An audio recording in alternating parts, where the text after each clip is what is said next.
I've got a video. So something came to me today at my first job.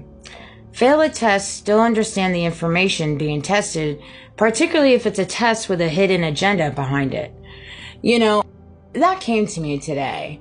Like, you can still fail a test, but still understand the information and knowledge and the whatever behind it, whatever you be tested on.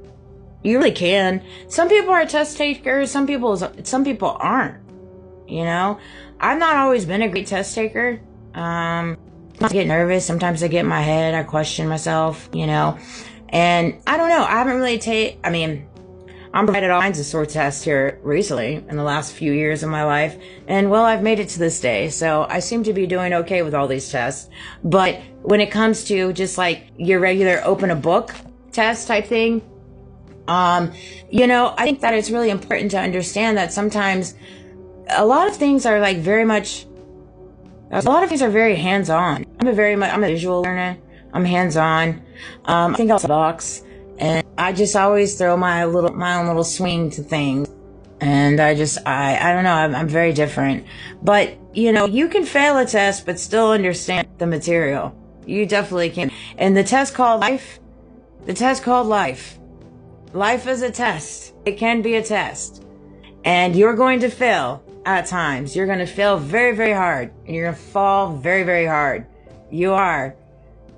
But then you're going to pick yourself back up. And then you're going to learn everything you learn from that fall. And then you're also going to learn from the things that brought you to the fall. Everything that brought you down to the ground, in your darkness, at the bottom, and you're going to learn. And you're going to learn what happened to get you there. And while you're down there, you're going to heal and you're going to figure out what you need to learn about yourself so you don't get put back in that position. That's when you become a warrior. That's when you become a true leader for life. That's when you become a true leader for God. That's when, in the darkness, down in the pits, that's when he starts shaping you, he starts forging you. He gives you fortitude, perseverance, humility, grace, humbleness, knowledge, wisdom, intuition, discernment. All of these things you're going to gain. As soon as you become one with yourself and you're healed, you're a beast. A beast. You can.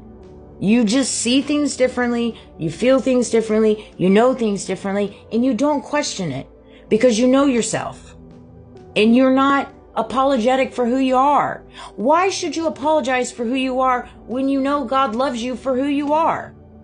That doesn't even make sense. It doesn't make sense. God loves you when you're not perfect. God loves you when you ain't got it all figured out. God loves you when you don't have, 6 figures in the bank. You don't have a huge, Prefla vehicles. You don't have a lot of investments. God still loves you. Right? So why we're all shooting for that, knowing that God loves you as you are, is beyond me. But hey, whatever floats everybody's boat. Whatever floats everybody's boat. You got to figure out what makes you happy. If those things make you happy, that's fine. Rock with it. But then don't be upset with other people that choose to walk differently. Choose to operate differently. So often enough, you have people in different stages of life, different walks of life, different categories of life, poverty, this or that, or middle class or this and that.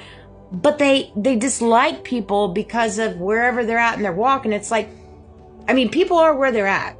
People are where they're at. You can't care about that. It doesn't affect you. I'm surrounded by so many things and people that I know that more often enough, people that have an abundance of wealth, this and that or whatever, not all of them have done it righteously. Not all of them have done it ethically. Not all of them have done it legally. Not all of them have done it morally. Now, I'm not saying all of them have done it that way, but there's less and few and far in between. And they know it. And so because they know the seeds they sowed to get what they have, then they carry this whatever. Fill in the blanks. And it sucks, but it is what it is. These people are going to be how they are. You can't let that stuff get to you. All you can do is move and operate with what's going to make you happy. Because at the end of the day, you are yourself when you lay down. And you're the same person when you wake up. Unless you choose to change how you operate. You are the reason for whatever it is you're going through. If you want peace in this world, you got to look in the mirror. You got to look in the mirror and you got to figure out what's going to bring you peace. Because ain't nothing in this world going to bring you peace other than you. Other than you. And for me, God helped me restore my peace. And so I carry it so near and dear to my heart. Near and dear to my heart. And I fight for what's right. Truth. Truth. Justice. There's too many people in this world that run alongside injustice and they get the green light for it. Like everything with Charlie Kirk, how the churches are all involved. I mean, it's the same thing with me. Same thing with me.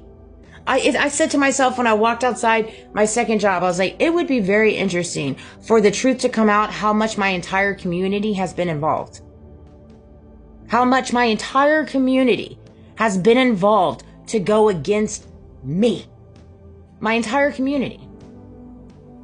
Like, could you imagine worldwide, Okaloosa County, Shalimar, Florida, Destin, Florida, Fort Walton Beach, Florida, boom.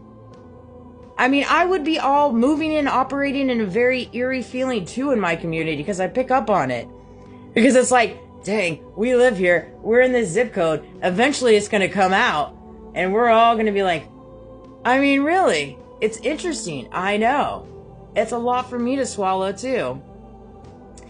I wasn't supposed to be here today. And by the grace of God, I am still here and I move and operate in my purpose to the best of my abilities. My purpose, my walk, my testimony, my faith, my spirituality, my ethics, my morals, my values, those are mine. They are mine. You don't have to understand them. And you don't have to like them. But they're mine. Just like I don't have to like yours and I don't have to understand them. And I accept it. And I respect that. And I don't understand why we live in a world that can't adopt this. But I choose to live in a world that adopts it because it brings me peace. It brings me peace. And I choose to operate in peace. You know, so I hope this video resonated. I love you guys. I'll see you tomorrow. Sweet dreams.